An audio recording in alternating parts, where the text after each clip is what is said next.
How to find preferences settings on Facebook mobile. Hello guys, in today's video I'm gonna show you how to find preferences settings on Facebook mobile. First thing you're gonna do is go to Facebook and now click these three lines here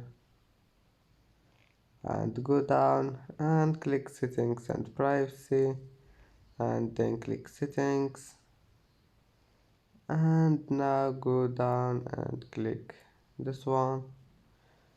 Here you will find preferences.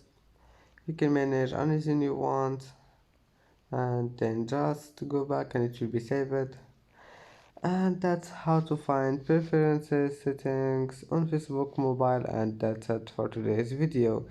If you like this video, don't forget like and don't forget subscribe, and see you in the next video.